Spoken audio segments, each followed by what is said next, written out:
lay out a detailed plan. Make sure that everybody knows what they're doing. I know I go around to a lot of different counties and cities at the about middle spring, early summer, May, thereabouts, and just do a refresher course. Because it's been a year since you've chip sealed. And even though you do it well, there's been a year and you've plowed snow and you've done everything else. It doesn't hurt to take 30 minutes or 45 minutes just to go over what everybody's responsibility is. And hold an employee meeting 15 to 30 days in advance. Why do we chip seal? To keep the moisture out of our pavements and protect the surface, but by keeping the moisture out of our pavements. Because water is a deterrent to asphalt. A good chip seal can provide an all-weather surface, protects the underlying pavement, waterproofs the road surface. That's why you'll see a lot of, and you'll see MoDOT doing more of this now, where they're doing a chip seal, then they may put a slurry or a micro over the top of it called a cape seal. And the reason for that is they've sealed the surface, and then they've come over the top with a driving surface that's not a chip seal or something like that. Seal small cracks, 1/8 of an inch or less. Improve surface friction, because most of the time you're putting on a chip seal that the road is porous and oxidized or slick or has lost its friction. Extends the service life and improves safety by improving skid resistance. What resources do we have? How much money do you have to pay? What's material available in your area as far as aggregates and what liquid asphalts are available? How much manpower do you have? And is your machinery up and running and ready to go?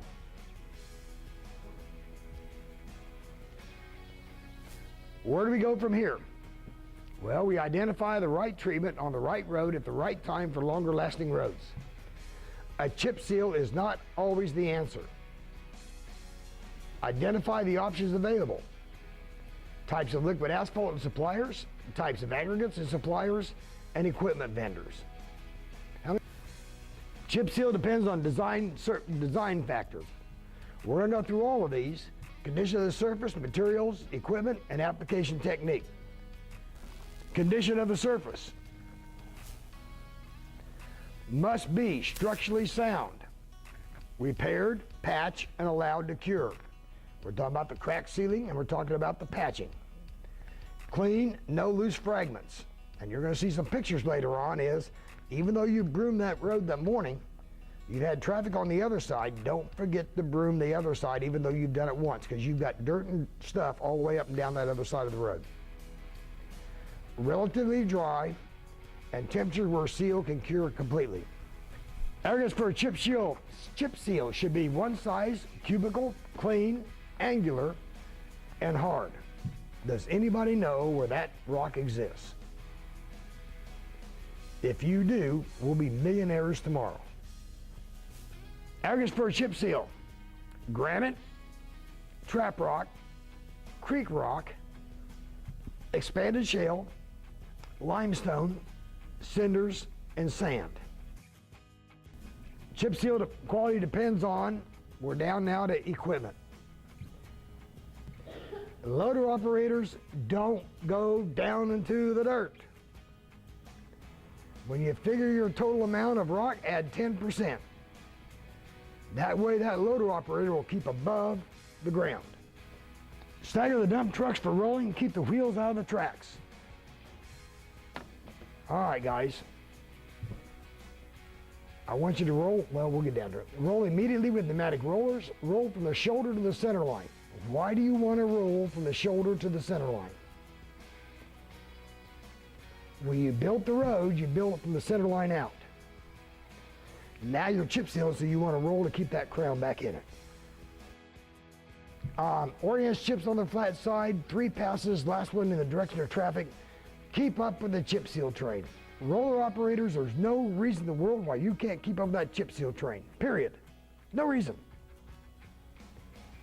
Because you're rolling faster than what they are. Just roll up, roll back, and just keep up with it.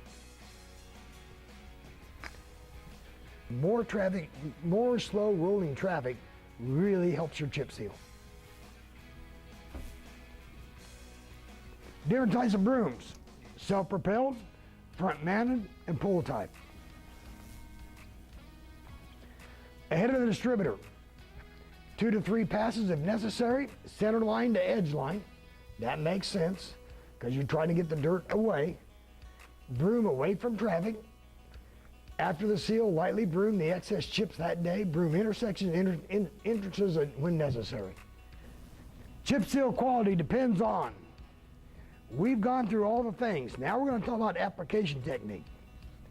Guys, you can have the best material. You can have the best equipment. You can have the best of everything. But if you yourselves or your crew doesn't take pride in what you do, that's all John Q. Plumbing's going to see. Between late spring, early fall, warm days, warm sunny days, low humidity, temperature 60 degrees and rising, both surface and air. Pilot vehicle control monitor traffic.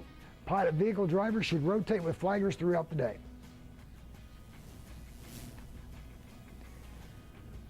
Aggregate should not be too dusty. The great thing about a computer, I can make it look the way it is.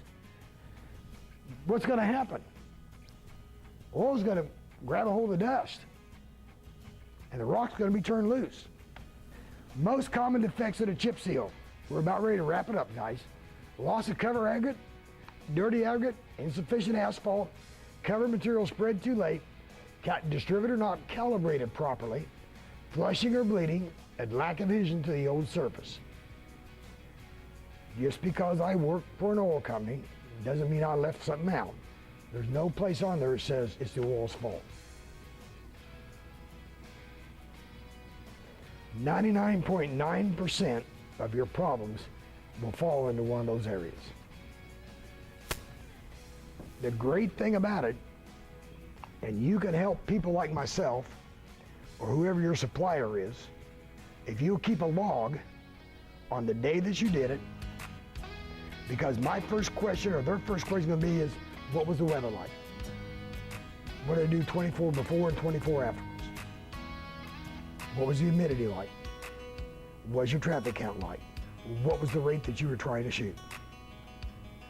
A preventive maintenance strategy, you've got to have one. A thin surface treatment consisting of application of liquid asphalt covered with an aggregate, cost-effective method to keep roads in good condition, protects the underlying pavement, improves the surface friction, and extends the life by sealing the small cracks, 1/8 of an inch or less. And the great thing is it improves safety.